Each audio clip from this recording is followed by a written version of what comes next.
with your team. If you travel to Kisii, travel well. We mean well. And I want the public to know, especially our people. Most of our people think that me and you should disagree in public about no. Because when we disagree, we injure our people. Our job is to make sure that we give service delivery to our people with respect and dignity. The office of the governor is a big office. It's an office that should be respected, just like my office. So I hope that we'll continue to raise the issues and push the buttons to make sure that you streamline your activity. By next year, when the report comes, I believe it should be much, much better. Yeah, so... Chair, before you make your comment, I want to respond to two items which Senator Dulo just indicated. Because you did indicate that you sat in the morning and you have decided to pick this report as it is. And we have put our, underlying item that most of the things we answered, either they were not picked as they were supposed to have been picked. Therefore, that should go into record that indeed we gave information to a number of the items to OAG, and from our interaction, we have seen it. Number two, this is not a qualified opinion. It's actually adverse. It's the other way around. It's not adverse, it's a qualified opinion.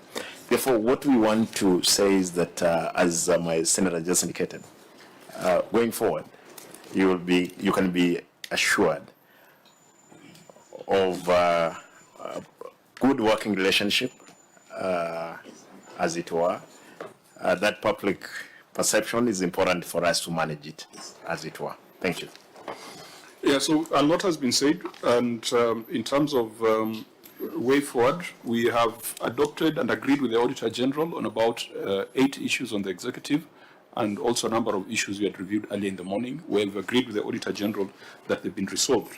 But there are still about 54 issues that remain unresolved, and we will have to figure out a way of ensuring that there is implementation, find a way of sharing duties with the County Assembly.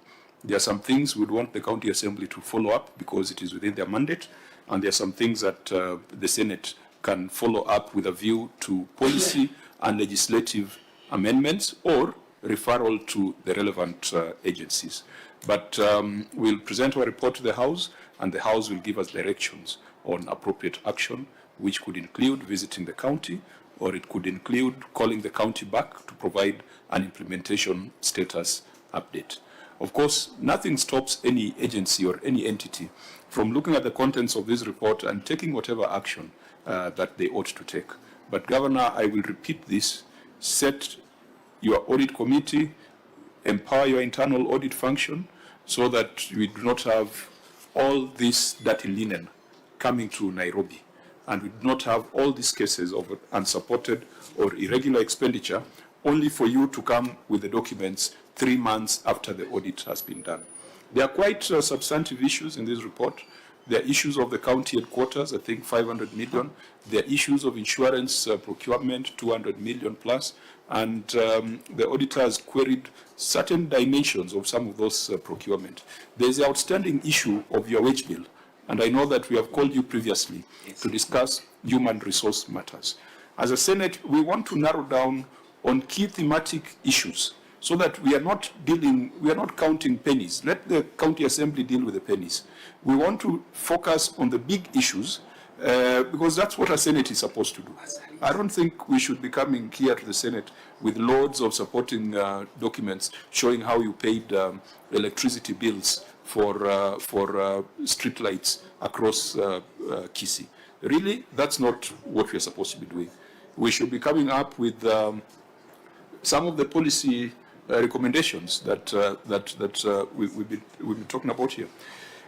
Actually, one of the things that we must do, and that's why we like the County Assembly to be present, we must ask ourselves, why is the governor happy to come to the Senate and the governor cannot appear before the County Assembly? Malcolm, did we establish that was there a ruling that shielded governors from appearing before county assemblies? Through the chair, not that I know, I don't know of any such ruling that. So forbid if Governor Simba Arati can come to the Senate and tell us all these nice stories he's telling us, why can't he tell the same stories to the county assembly? The county assemblies must be given strength, and we must empower them, and we must hold them to account. Ideally, they should have done this process. They should have already called you. They should have already called your executive before the 31st of March, and that has not happened. So we would wish that our county assemblies do the right thing. They were very, very swift when it came to impeaching your deputy. I wish they can be that swift when it comes to issues of consideration of audit reports, so that we allow the Senate to deal with other things. Chair, I think it's this way. You know, governors are like the county presidents.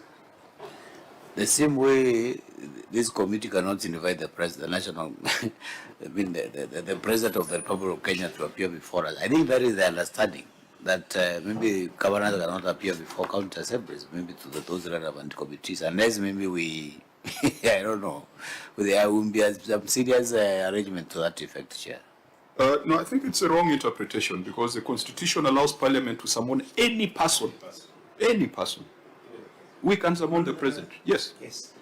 Parliament can summon any person. That is why, There is no Chair, exception. if I can help, that is why that the first function of the President is actually to report to Parliament.